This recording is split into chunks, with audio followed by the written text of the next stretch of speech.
প্রধানমন্ত্রী নরেন্দ্র মোদীর নেতৃত্বাধীন কেন্দ্রীয় সরকারের 12 বছর পূর্তি উপলক্ষে বিলোনিয়া পুর পরিষদের উদ্যোগে পুরাতন টাউন হলে একটি বিশেষ জনকল্যাণ শিবিরের আয়োজন করা হয়।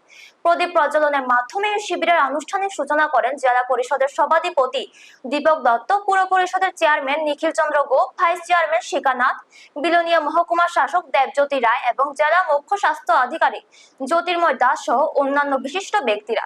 অনুষ্ঠানে অতিথিরা বিগত 12 বছরে কেন্দ্রীয় সরকারের বিভিন্ন জনমুখী প্রকল্প, সেগুলির বাস্তবায়ন এবং সাধারণ মানুষ কিভাবে এই সুবিধা পেতে পারেন তা নিয়ে বিস্তারিত আলোচনা করেন। সরকারের সমস্ত কল্যাণমূলক প্রকল্পকে এক ছাদের তলায় এনে জনগণের দোরগোড়ায় পৌঁছে দিতে এই শিবিরের স্বাস্থ্য, শিক্ষা, মৎস্য, কৃষি, পুর পরিষদ ও মহকুমা প্রশাসনের পক্ষ থেকে মোট 8টি স্টল খোলা হয়, যেখানে সাধারণ মানুষ সরকারি পরিচয়পত্র, প্রধানমন্ত্রী আরোগ্য যোজনা, ম্যারেজ সার্টিফিকেট, প্রধানমন্ত্রী আবাস যোজনা এবং বিভিন্ন ভাতা সংক্রান্ত আবেদন ও তথ্য সংগ্রহের সুযোগ পান।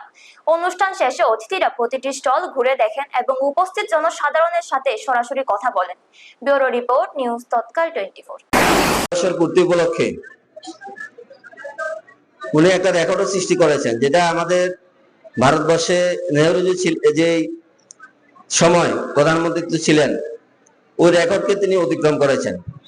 এবং শুধু ভারতবর্ষ নয়, সারা বিশ্বের মধ্যে গণতান্ত্রিকভাবে যারা প্রধানমন্ত্রী নির্বাচিত হয়েছিলেন সারা বিশ্বের মধ্যে উনি রেকর্ড সৃষ্টি করেছেন প্রধানমন্ত্রী হিসাবে এবং রেকর্ড পার করেছেন।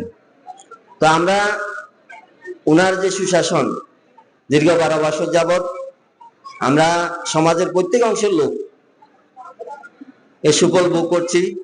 তো আমি আজকের দিনে উনার যে প্রকল্পগুলি রয়েছে এগুলি একদিন পুরা দিন যদি বলি আমরা কেন্দ্রীয় সরকারের প্রকল্প নিয়ে এগুলা বলে শেষ করা যাবে না। তো আমি উল্লেখযোগ্য কিছু প্রকল্প, কারণ আমরা তো ভুলে যাই, আমরা সাধারণ মানুষ ভুলে যাই, তো আমি উনার উল্লেখযোগ্য কিছু প্রকল্প আপনাদের সামনে তুলে ধরছি। যেমন আমরা প্রথমে যদি দেখি প্রধানমন্ত্রী আবাস যোজনা, এটা কত হয়েছে, সারা ভারতবর্ষে 4 কোটিরও বেশি লোককে উনি এই প্রধানমন্ত্রী আবাস যোজনার ঘর দিয়েছেন।